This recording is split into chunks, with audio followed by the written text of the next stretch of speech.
En fait, le mécanicien, il a pas réparé ma voiture parce qu'aujourd'hui, il avait envie d'aller faire un tour à la rivière avec sa famille ou parce qu'il avait d'autres trucs de prévu, qu'il est parti boire des bières avec ses potes ou parce qu'il avait un autre travail à faire et en fait, il s'en foutait de ce qu'il m'a dit et c'est juste qu'en fait, même si c'est un peu dérangeant quelque part et que c'est un peu peut-être trop extrême aussi, ça t'apprend à profiter du moment présent, quoi. En fait, juste, tu sais jamais ce que l'autre il va faire, donc tu penses à toi d'abord et à ce que t'as vraiment envie de faire sur le moment. Et du coup, je sais pas, je trouve que c'est une belle philosophie de vie. Bienvenue dans cette nouvelle interview du collectif Agorae, composé de 8 personnes qui font une exposition nommée Respire, qui se déroule du 3 au 13 août à Nantes aux ateliers de la Ville en Bois. C'est un projet qui est né d'une envie et d'un besoin de s'exprimer sur leur rapport au monde actuel, ce qui les révolte, ce qui les attriste, mais aussi sur ce qui pourrait soigner et être plus juste et plus sain. Moi je suis Moana Grégoire et je les interview sur tout ça. On parle de leur rapport au monde actuel, leurs émotions, leur manière de créer, ce que ça leur fait, et puis évidemment sur l'expo. Ici, on est avec Camilla par téléphone. Dans ta présentation écrite du projet, il y a écrit que tu voyageais beaucoup et je me demandais comment ça t'est venu de voyager en fait.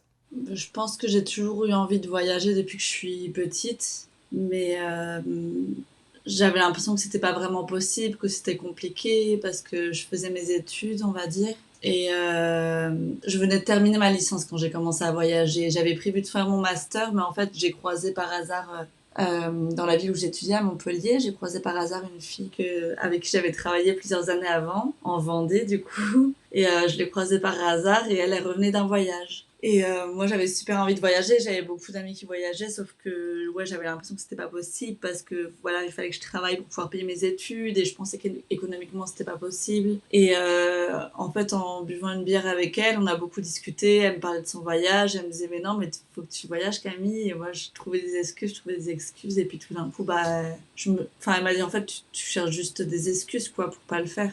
Genre tout est possible si tu veux. Et en fait, quand elle m'a dit ça, je sais pas, ça a déclenché quelque chose en moi. Et en fait, je venais juste d'envoyer mon dossier pour mon master. Et au final, j'ai décidé que j'allais partir en voyage. Puis je suis partie. Ah ouais, donc t'as changé de plan comme ça quoi. Ouais, voilà, c'est ça. Waouh. Et c'était quoi comme voyage? Je suis partie, d'abord, je suis partie avec une amie à moi avec qui j'avais étudié. Mhm. Elle faisait un échange au Paraguay. Et du coup, ses vacances d'été, c'était au mois de décembre. Et on s'est organisé pour que moi je la rejoigne au Paraguay au mois de décembre. Et après, on est partis toutes les deux en Bolivie jusqu'au Pérou. Et après, on s'est séparés. Moi, j'ai continué un peu mon voyage toute seule au Pérou. Et après, voilà, je suis rentrée en France. Et en fait, je me suis rendu compte quand je suis rentrée en France que je voulais repartir en voyage. Donc, je suis repartie. Je suis juste restée 3 4 mois. Et voilà, et en tout, je suis restée 6 ans en Amérique latine. Et j'ai dû rentrer 2 ou 3 fois en France comme ça pour rendre visite et pour travailler un petit peu. J'en profitais pour travailler, mais je repartais tout le temps, quoi. Et pourquoi justement tu restes là-bas? Pourquoi tu repars tout le temps? Parce que je pense que... Enfin, je me sens plus de là-bas que d'Europe, on va dire. Là, comme je te disais, je suis à Grenade en Espagne, mais c'est quand même une culture très différente du reste de l'Europe, je pense, Mm. qui est beaucoup plus ouverte. Et j'ai pas vraiment l'impression d'être en Europe, quoi. Même comparé au reste de l'Espagne, c'est beaucoup plus chaleureux au niveau de la culture, plus que tout, en fait. Mm. Au niveau des gens, de la société, en Amérique du Sud, c'est beaucoup plus, je sais pas, chaotique. Moi, j'aime bien ça, tu sais pas ce qui va se passer, il y a rien qui est organisé, il y a pas trop de règles, il faut pas respecter les règles. T'es beaucoup plus libre de faire ce que tu veux, t'es beaucoup plus libre de parler avec les autres, d'être proche des autres, de lancer tes propres projets, il y a beaucoup plus de liberté, quoi. Moi, quand je rentrais en France, enfin même là, tu vois, à Grenade, c'est un peu un choc des cultures, je suis un peu confrontée à voilà, aux limites, les normes. Je sais pas, c'est une façon de penser beaucoup plus fermée à mes yeux, qui a aussi beaucoup d'avantages, hein, mais c'est juste que moi, c'est quelque chose qui est très difficile pour moi. Ok. Quand tu dis que tu peux plus faire des projets, comment je... C'est quoi la différence qui fait que là-bas, il y a plus de liberté? Parce que là-bas, parce qu'ici, en fait, tu peux pas. Tu vois, par exemple, pour trouver un appart, en fait, il faut que tu donnes 1000 papiers, quoi. Pour Mm. trouver un appart au Pérou, au Mexique, je trouvais juste un proprio, je demandais aux gens du coin, où il y avait des panneaux dans la rue. euh, et je demandais, oui, vous cherchez quelqu'un pour louer votre appart. Oui, oui. pas de souci, bah, ça peut être à partir de quand? Bah, à partir de demain, si tu veux, de la semaine prochaine, et tu signes même pas de contrat, en fait. Donc, en fait, c'est juste, tu parles avec une personne et ça arrive, quoi. Et c'est comme ça un peu pour tout. Tu veux tout d'un coup travailler, bah, je sais pas, j'ai envie de vendre des gâteaux sur la plage, bah, je fais des gâteaux et je vais sur la plage et je les vends. Enfin, genre comme ça, quoi. Donc, c'est vrai que quand tu as des idées créatives, bah, c'est beaucoup plus facile de les mettre en place. Après, voilà, il y a d'autres points négatifs, bien évidemment, hein, comme dans tout, mais il y a certaines choses qui sont plus compliquées d'appliquer. Il n'y a pas de ressources économiques, d'aide ou ce genre de trucs, quoi. Mais voilà, il y a beaucoup de liberté de ce côté-là. Est-ce que tu te rends encore compte de la différence culturelle ou est-ce que tu t'y es habitué? Oui, je pense, enfin toujours. Je pense que ça en fait tout le temps. Après, c'est vrai qu'avec, vu que j'ai passé tellement de temps là-bas, je me rappelle plus trop, tu vois, ce moment où je suis arrivée. Enfin oui, où tu te surprends de tout, quoi, où tout est étranger, tu connais rien, je connaissais même pas la langue. Voilà, les paysages, les gens, la façon de faire, les maisons, la nourriture, où tu vas acheter ta nourriture, comment prendre le bus, enfin tu sais, tous ces trucs-là, tout est bizarre, quoi, mais après oui, c'est tout simplement que tu découvres. C'est vrai que cette partie-là, vu que après tu t'habitues quand même assez rapidement, bah c'est vrai qu'après pour moi c'était normal, quoi. Je voyais bien des personnes qui venaient juste d'arriver en Amérique latine, me disaient waouh et ça, et moi pour moi ça me paraissait complètement normal. Enfin plein de choses que j'ai énormément normalisées. Après des chocs de culture, j'en ai toujours eu, hein, comme je sais pas, par exemple. Moi, je pense le choc de culture le plus grand, ça a été d'apprendre à lâcher prise, en fait. Enfin, à lâcher le contrôle, quoi. Si, par exemple, j'arrive dans un endroit et je sais pas, que quelqu'un, je sais pas, d'un mécanicien qui m'aide à réparer ma voiture, ben, il s'est dit que c'est ouvert, mais en fait, il est peut-être fermé. Peut-être qu'il va me dire qu'il arrive dans une demi-heure, en fait, peut-être qu'il arrive dans 3 heures, peut-être qu'il arrive jamais. Ou peut-être qu'il va me dire, je vais te réparer ta voiture, tu peux repasser demain, et en fait, pendant 3 semaines, il va la garder. Ou voilà, c'est des choses qui, quand t'es habitué à ce que tout soit bien organisé et bien fait, bon, même si ça arrive aussi en Europe, c'est vraiment exagéré là-bas, quoi. Bah, en fait, au début, je m'énervais, ça m'agaçait. Et en fait, avec le temps, ben, j'ai appris. Enfin, je voyais bien que personne s'énervait, quoi, que j'étais la seule qui m'énervait, que les gens, ils étaient juste habitués à ce que les choses elles soient comme ça. Et du coup, bah, c'est quand même une grande leçon de vie, quoi, d'apprendre à. Bon, en fait, le mécanicien, il a pas réparé ma voiture parce qu'aujourd'hui, il avait envie d'aller faire un tour à la rivière avec sa famille, ou parce qu'il avait d'autres trucs de prévu, qu'il est parti boire des bières avec ses potes, ou parce qu'il avait un autre travail à faire. Et en fait, il s'en foutait de ce qu'il m'a dit. Et c'est juste qu'en fait, bah, même si c'est un peu dérangeant quelque part et que c'est un peu peut-être trop extrême aussi, bah ça t'apprend à profiter du moment présent, quoi. En fait, enfin, juste, tu sais jamais ce que l'autre il va faire, donc tu penses à toi d'abord et à ce que t'as vraiment envie de faire sur le moment. Et du coup, je sais pas, je trouve que c'est une belle philosophie de vie. Comment ça t'aide, toi, qui est moins de règles, moins de choses cadrées? Je sais pas quoi, c'est en fait d'arrêter d'essayer de tout planifier. Parce qu'en fait, t'as le contrôle sur rien du tout parce que tout échappe des mains constamment. Tu sais pas ce que les autres vont faire, tu sais pas comment ça va se passer, alors qu'en Europe, c'est vrai qu'on a. Ben voilà, tu sais que si tu payes ça, on va te le donner comme ci et comme ça, et si on le fait pas, ben, tu te plains et c'est pas acceptable. Et voilà, là-bas, tu peux avoir le contrôle de rien du tout. Donc en fait, soit tu t'énerves avec ça, ou soit t'apprends à profiter de ce que t'as, en fait. Je sais pas, c'est sur le moment, quoi. Tu te rends bien compte que, bah voilà, t'es à Cuba et il y a très peu d'aliments qui arrivent sur l'île parce qu'ils sont en autosuffisance, et donc du coup, bah, tu peux boire des mojitos ou des bières, quoi. Mais je me souviens de cette fille qui commandait un verre et qui commandait un verre, je crois qu'elle était allemande. Et elle demandait quelque chose, elle commandait quelque chose, et le serveur il disait ah non, on n'a pas ça. Et elle demandait autre chose, il disait non, ça non plus on l'a pas. Et elle demandait autre chose, il disait ben, ça non plus on l'a pas. Parce que enfin, les conditions de vie sur l'île sont compliquées. Et elle s'est énervée, quoi, parce qu'elle n'avait pas ce qu'elle voulait. Et ça a pu m'arriver, moi aussi, ça nous arrive tous. Des fois on s'énerve parce qu'on n'a pas ce qu'on veut. Mais c'est vrai qu'en fait, bah, soit tu t'énerves ou soit tu apprends à profiter de ce que tu as là tout de suite maintenant, en fait. Et en fait, en changeant ça, tu apprends vraiment beaucoup plus à te connecter au moment présent. Et moi, je pense que c'est aussi beaucoup ça qui m'a aidé à faire de l'art aussi, tu vois, être plus créatif parce que bah, t'arrêtes d'être tout le temps en anticipation du futur et en fait, tu t'es vraiment présent quoi, dans ton corps en ce moment, qu'est-ce qu'il y a autour de moi. Et voilà quoi, je pense que c'est nécessaire aussi pour pouvoir être créatif. Être dans le moment présent, ça t'a aidé à créer? Je pense que oui, ouais. Puis en m'enlevant plein de barrières, de préjugés que j'avais sur l'art, sur aussi l'exigence de... Là aussi, tu vois, je suis reconfrontée à ça en revenant ici en Europe. Où sur l'élitisme, je dirais, où l'art c'est censé être quelque chose de parfait, de beau qu'on met dans une galerie et que tout le monde dit que c'est incroyable parce que ça a été fait selon telle technique ou mais en fait enfin l'art c'est tout un processus où tu te plantes, tu fais des erreurs et t'apprends et tout le monde peut le faire en fait. N'importe qui peut faire de l'art, c'est juste qu'on a un peu cette idée que c'est quelque chose fait pour les grands artistes qui ont un don et qui sont qui sont, je sais pas, quelque part un peu des dieux artistes au-dessus de nous. Et en fait là, on peut tous faire de l'art et si tu t'enlèves un peu du mental l'idée d'atteindre quelque chose, eh ben, c'est là que tu commences à avoir des choses intéressantes qui se créent au final. Ah ouais, t'avais cette idée que l'art c'était pour l'élite ou quelque chose qui devait être parfait?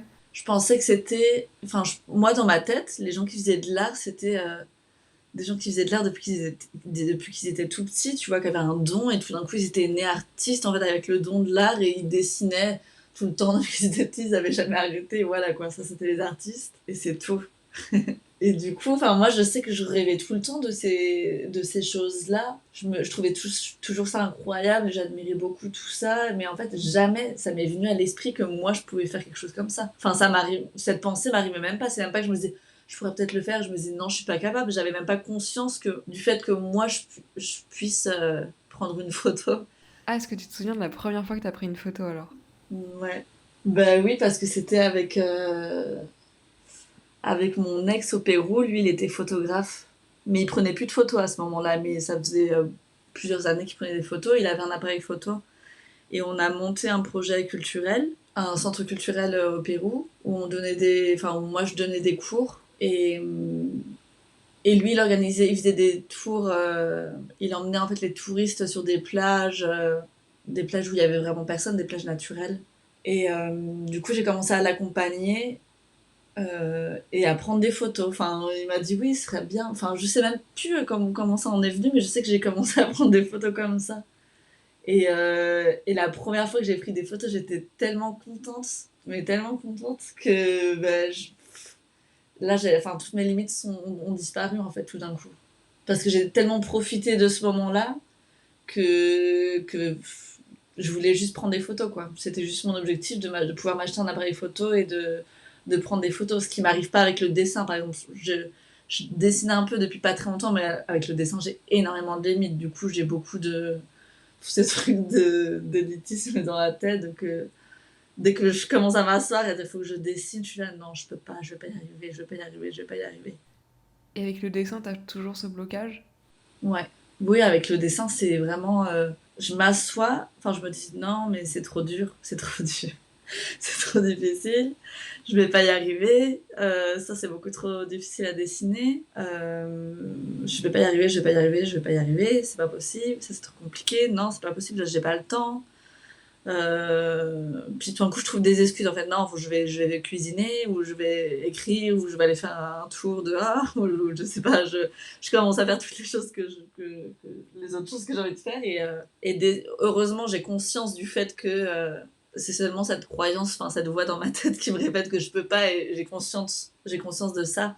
Et donc, du coup, j'arrive à lutter un peu contre ça et à me forcer à dessiner parce que ça me fait énormément de bien et ça, je rentre dans un état méditatif incroyable et j'adore et je suis super contente. Mais c'est compliqué, quoi. Et tu te sens comment quand tu dessines? C'est un état méditatif, je dirais. Ce truc de créer, quoi. Mais le dessin, comme ça demande beaucoup plus de temps, comme la photo. Oui, ça demande de temps, du temps, mais je peux prendre des photos pendant 5 minutes et je vais avoir mes photos. Tu vois ce que je veux dire? Le dessin, moi en plus, ouais, en dessin, je suis super lente.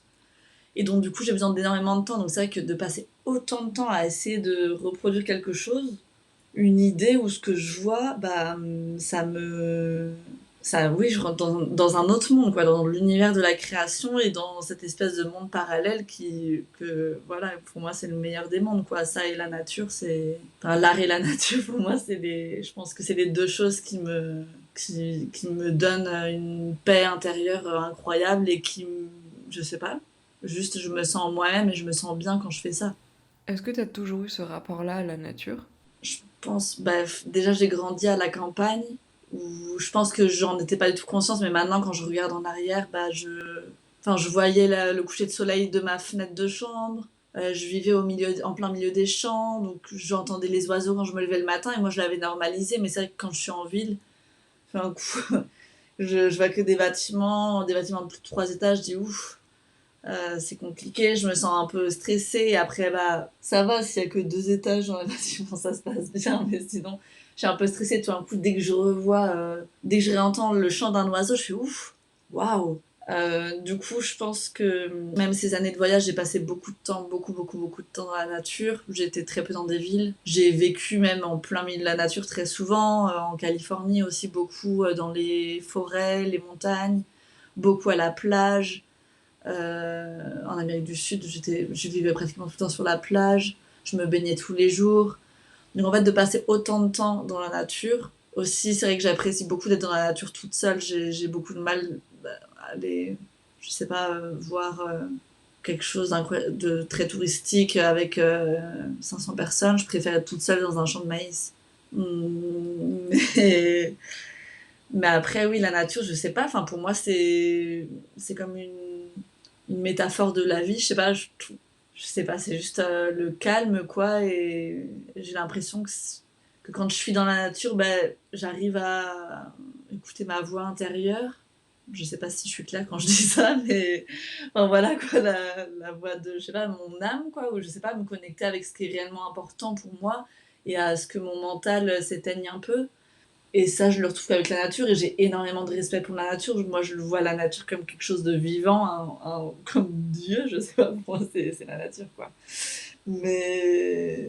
Enfin, je vois des arbres et pour moi, j'ai tellement de respect pour cet arbre. Enfin, je suis sûre et certaine que si je reste 2 ou 3 heures avec cet arbre, je vais apprendre quelque chose ou en l'observant à travers, je sais pas, je trouve ça poétique aussi, observer la nature et je sais pas, tout ce mouvement-là et je sais pas, ce calme, cette beauté, je sais pas, comme vraiment comment l'expliquer avec des mots, quoi, mais pour moi, c'est vraiment magique. Et cette voix intérieure, euh, c'est que t'arrives plus à comprendre qui t'es avec la nature, ou c'est autre chose? Ou plus à t'écouter? Je pense, pour moi, la nature, c'est le contraire de la société. Enfin, justement, j'étais en train de penser à ça aujourd'hui, je crois que j'écrivais un texte là-dessus. Parce que, j'ai- en fait, quand je suis dans la nature, j'ai l'impression d'être sans toutes ces étiquettes et tous ces devoirs. Ces devoirs être, devoir faire, je sais pas si on dit ça en français. Je sens que je suis moi-même sans rien d'autre en fait, parce qu'il y a personne qui est en train de m'observer, il y a rien que je suis censée faire comme activité, parce que je dois me lever, je dois aller au travail, non, je suis dans la nature, j'ai rien à faire, quoi. Il y a aucun devoir, quoi. Donc tout d'un coup, juste tu marches et t'observes, en fait, et du coup, j'ai l'impression, ouais, de me retrouver à moi-même. Et cette voix intérieure, j'ai l'impression que c'est qui je suis vraiment. Et des fois, en ville, ça peut m'arriver aussi, hein. J'arrive certaines fois à être avec cette tranquillité, ce calme et à connecter avec cette voix aussi. Mais c'est vrai qu'il y a tellement de mouvements constants et d'attentes. Enfin, moi je le vois comme ça, je sais pas, peut-être que je suis la seule à le vivre comme ça, mais d'attentes de la société, des autres, de ce que tu dois être, ce que tu dois faire, que j'ai du mal à me connecter avec ça des fois parce que tout d'un coup je suis en train de mettre toute mon énergie à essayer de correspondre. T'essayes vraiment de correspondre à ce que tu penses que les autres attendent? Oui. Enfin, je veux dire, j'essaye de pas le faire et j'ai pas envie de le faire. Et je pense qu'en Amérique latine, j'arrivais à moins le faire. Mais c'est vrai que depuis que je suis rentrée en Europe, je me suis rendu compte justement de ça aujourd'hui, que je ressens une grande pression du monde extérieur, quoi. Et moi, c'est vrai que je suis une personne qui est très sensible à ce qui m'entoure et au regard des autres et au regard de la société. Alors même si j'essaye rentrer dans le moule, en fait, ça marche pas du tout. Enfin, je veux dire, je vais le faire parce qu'il faut bien que j'ai des relations et que voilà, si je veux gagner de l'argent, il faut que je travaille, ce genre de choses. Donc je suis obligée d'une certaine façon de trouver un peu quel est mon chemin dans la société. Donc je suis obligée de céder à certaines choses, mais c'est vrai que j'ai du mal quoi à céder à ce qu'on attend de moi. Enfin, ça marche pas trop. Je ressens une grande lutte intérieure avec ça en fait, constamment. Et voilà, j'essaie de trouver mon chemin et de m'écouter, de me respecter, bon, en essayant de faire quelques compromis de temps en temps pour voilà quoi, pour survivre. Ce truc de nature, est-ce que t'es beaucoup dans la nature? Et si t'es beaucoup dans la nature, est-ce que tu te rends quand même compte, en y étant constamment, que ça t'aide ou alors c'est devenu une sorte de quotidien un peu banal? Non, je me rends compte que ça m'aide. Parce que même si je suis dans la nature avec des gens, comme je disais juste avant, s'il y a des gens autour de moi, je sens que je suis pas vraiment dans la nature. Je sais pas comment expliquer ça. Enfin, si, je suis dans la nature et j'arrive à en profiter, mais ce moment de connexion que j'ai avec la nature, c'est quand je suis toute seule et je sais qu'il y a personne autour. C'est-à-dire quand je vais, même si je suis avec des gens, par exemple quand je vivais en Californie et que je vivais dans la montagne, je vivais avec d'autres personnes. Bon, on était très peu, hein, on était peut-être certaines fois 4, 5 ou 10, 12, ça dépend. Mais j'étais en plein milieu de la nature, je me réveillais le matin, je voyais, certaines fois je dormais en tente, ou voilà, dans ma voiture, je mettais un matelas derrière et juste j'étais en plein milieu des arbres. Donc j'étais dans la nature, mais c'est vrai que. Donc déjà, ça me fait du bien de voir de la nature autour de moi. Mais vraiment, ce moment de connexion vraiment profonde, c'est quand je pars marcher toute seule. Enfin, il faut que je sois toute seule et que je sache qu'il y a personne qui va arriver. Et avoir cette sensation que personne ne sait que je suis là. Et pouvoir, je sais pas, avoir aucune énergie humaine à 1 kilomètre à la ronde, quoi, ou quelque chose comme ça. Parce que les humains, ça te prend de l'énergie? Ouais. Oui, ça me prend de l'énergie, ça m'en donne aussi. Mais je, je suis très sensible aux émotions et aux émotions des autres en fait. Et même si, voilà, de façon naturelle, je ressens les émotions des autres, même si c'est des personnes que je connais pas, j'arrive à percevoir ça. Et quand j'ai envie de me connecter vraiment avec moi-même, je sens que j'ai besoin de cet espace pour pouvoir savoir ce qui m'appartient et savoir ce qui ne m'appartient pas. C'est-à-dire ce qui t'appartient et ce qui t'appartient pas. Mes propres émotions, j'ai l'impression que quand il y a d'autres personnes autour de moi, bah, ça m'influence tellement que je suis tellement sensible à ça que je sais pas en fait si tout d'un coup je suis triste parce que je suis triste moi ou parce qu'il y a quelqu'un qui est triste à côté de moi et du coup ça m'affecte. Ok. Waouh. J'avais vu aussi dans ta présentation que tu dis que chaque jour tu remercies l'art et la nature de te donner une raison de vivre. Et ça m'intéresse ce truc de raison de vivre. Pourquoi est-ce que c'était raison de vivre? L'art et la nature. Parce que cette sensation que j'ai quand je suis dans la nature, enfin cette émotion que je ressens de, je sais pas, de joie intense ou de calme, de paix, de me sentir juste, je sais même pas comment l'expliquer, mais cette sensation de plénitude, quoi. Mm. Je la ressens que quand je fais de l'art ou quand je suis dans la nature.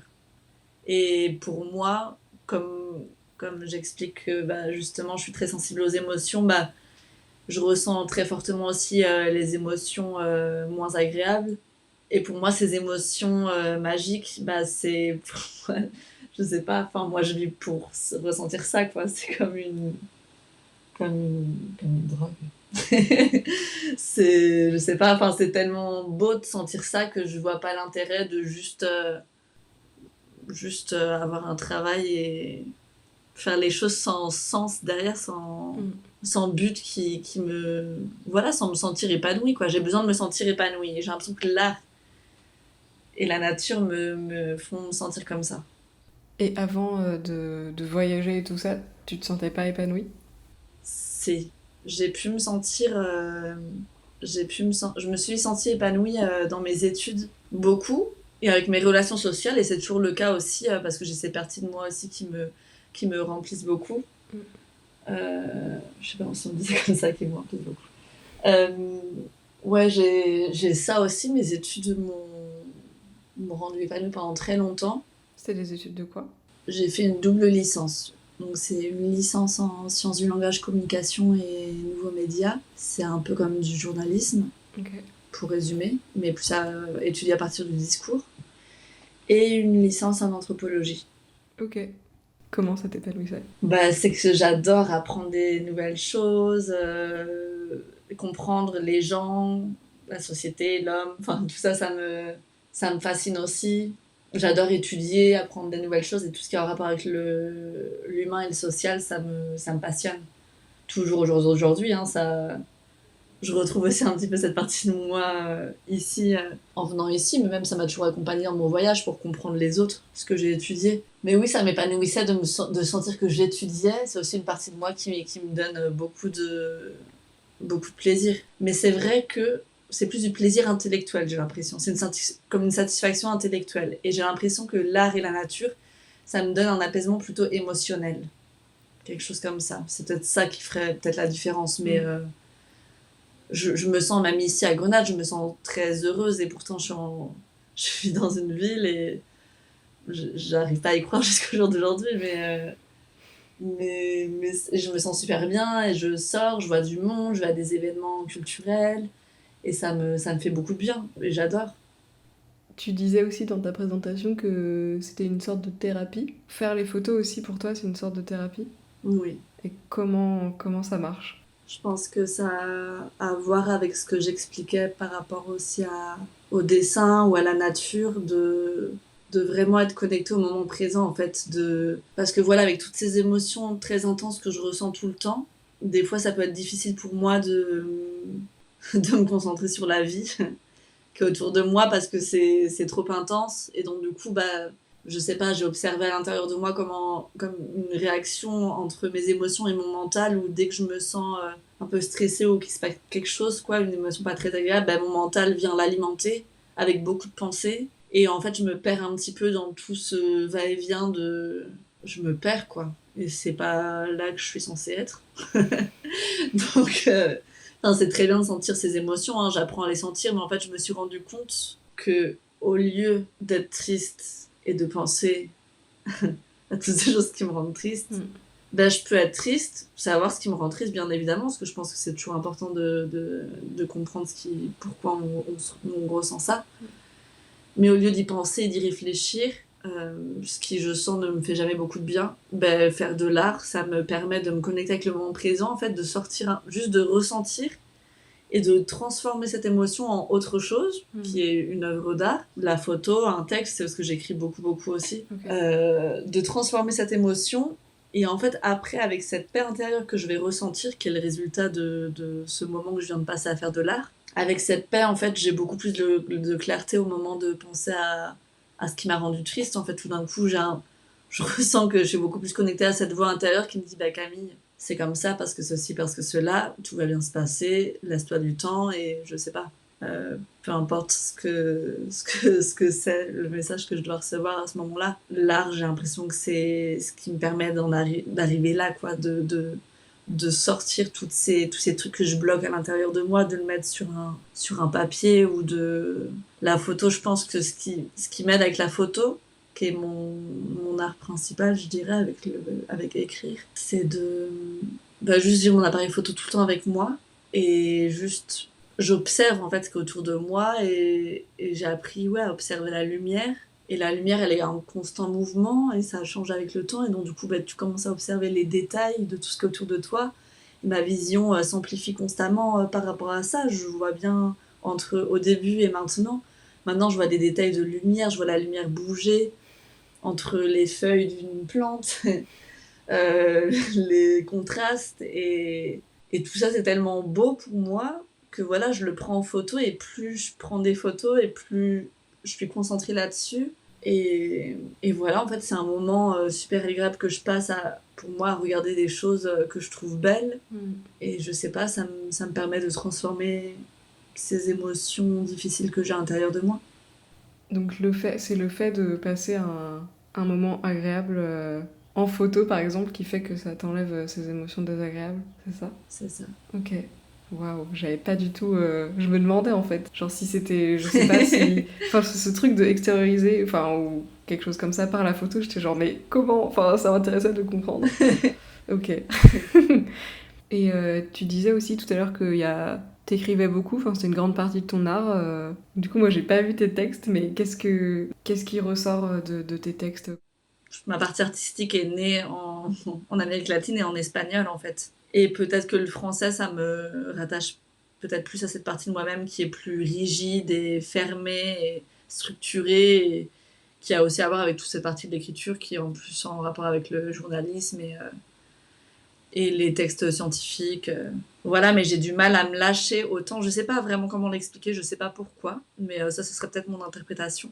Mais c'est vrai que quand j'ai commencé à écrire en espagnol, j'ai j'ai continué à écrire sur mes émotions, et en plus de ça, j'ai commencé à écrire des textes un petit peu plus poétiques peut-être.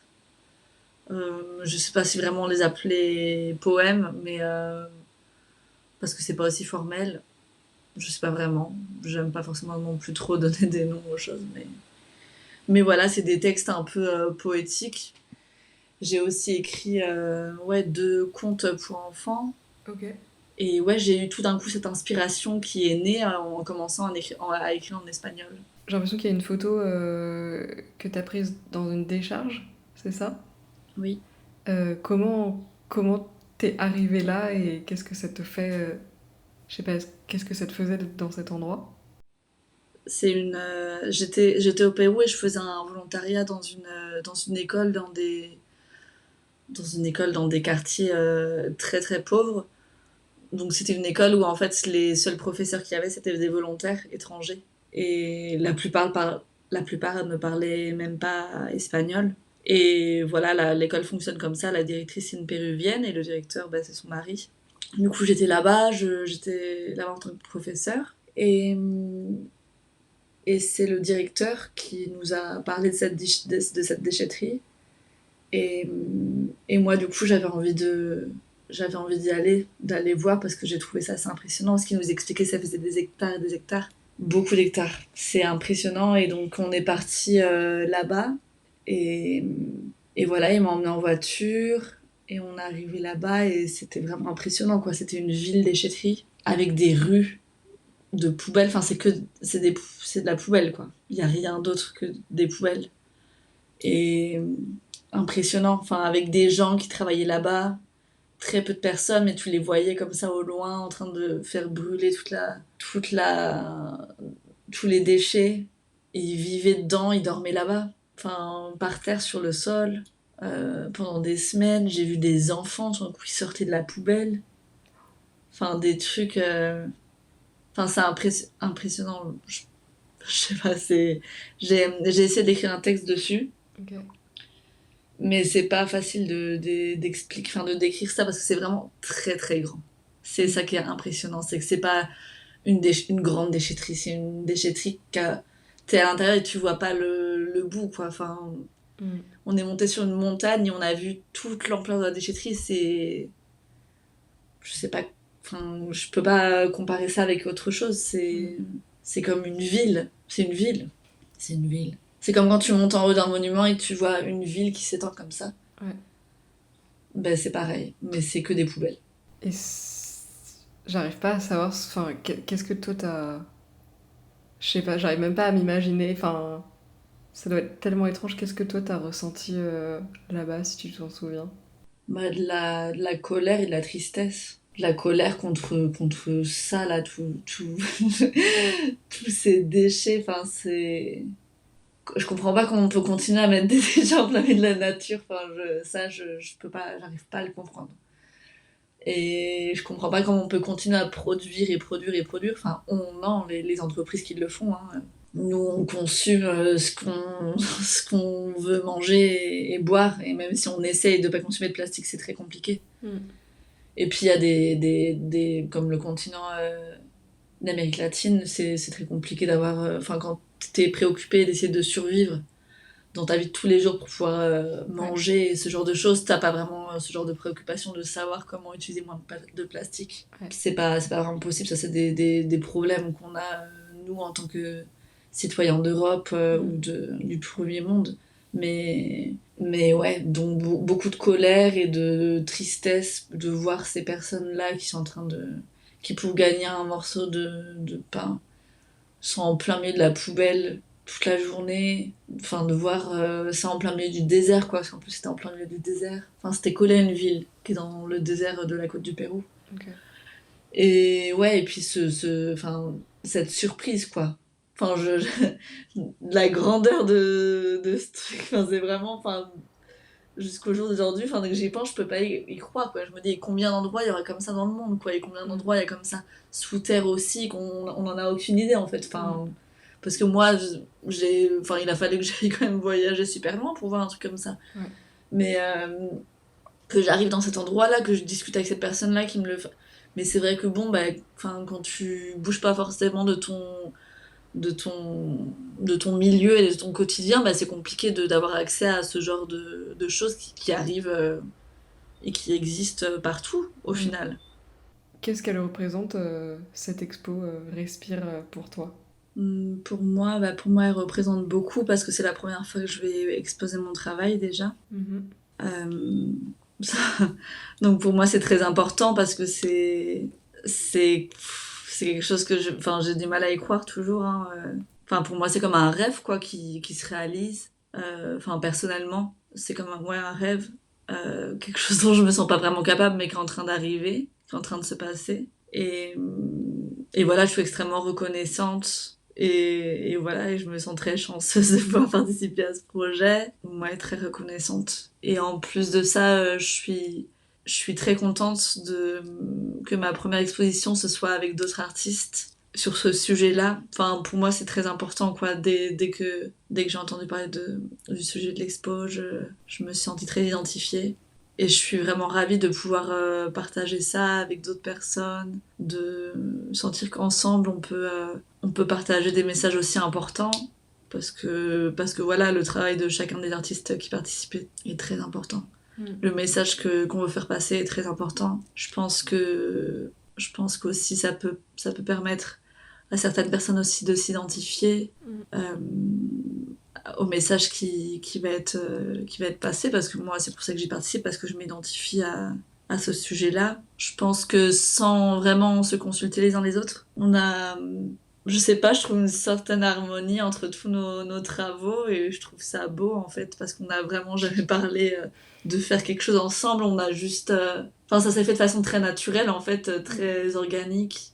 Et chacun juste a présenté son travail, et je sais pas, je trouve que c'est une belle histoire au final. Ouais, du coup, je suis vraiment très reconnaissante d'avoir cette opportunité et de pouvoir. Voilà, pour moi, c'est quelque chose de très fort d'exposer mon travail, qu'au final, je garde toujours pour moi. Mon travail, je le parle à part sur ma page Instagram. Euh, mais là, pour moi, une exposition, ça représente quelque chose de Ouais, plus ouais. important quelque part. Ouais. Donc voilà, c'est quelque chose de super impressionnant et dont moi je me sentais. Enfin, jusqu'aujourd'hui, je me sens pas capable, mais j'en suis capable parce que c'est en train d'arriver aussi. Mais voilà quoi, j'ai un peu du mal à y croire toujours et Mm. je suis vraiment super contente. Je pense que ça va beaucoup m'aider à avoir confiance en moi Ouais. et puis voilà, de voir qu'on fait ça tous ensemble. Je pense qu'on est beaucoup à ressentir ça aussi, à se lancer aussi pour la première fois. Ouais. Et je sais pas, je suis super fière de comment se passe tout le projet, du travail des autres, Mm. du mien, de tout ça, quoi. C'est beaucoup d'émotions positives. Mais je suis trop d'accord avec le truc de... Vous avez pas réfléchi ensemble à faire des œuvres... Enfin, c'est sans faire exprès qu'en fait, tout le monde fait un peu des œuvres sur le même sujet. Enfin, là, ça me fascine de... Ouais. Les interviews que je suis en train de faire, il y a énormément de sujets qui se recoupent et je suis genre, waouh, des points communs de cette personne et tout. Je suis genre, Waouh, j'adore. waouh, incroyable, Ouais, j'imagine, hein. ouais, vraiment, C'est fou. c'est trop passionnant et tout se... Enfin, il y a énormément de choses qui se recoupent, donc c'est un peu genre, mais waouh, tellement de points communs entre des gens qui ne se sont jamais vus. Waouh, J'adore. incroyable, hein. Ouais, vraiment. C'est sûr, en plus, c'est vraiment le seul sujet en commun, ça a été, oui, exposer notre vision du monde et de la société au jour d'aujourd'hui, quoi. Mm, Qu'est-ce qu'on en pense, qu'est-ce qu'on ressent, qu'est-ce qu'on voit. mm. Et c'est juste ça, hein. On n'a jamais fait de réunion Ouais. pour dire toi tu vas faire ça plus comme ça ou comme ça, ou non, non, non, ça a été vraiment. Mais moi aussi, quand j'ai commencé à voir le travail des autres, j'ai dit waouh. Mm. Enfin, incroyable à quel point aussi je me reconnais à travers. C'est ça aussi l'art, quoi. Enfin, je Mm. me rends compte. Moi, je sais Ouais. que j'adore l'art et voir l'art des autres pour ça, quoi.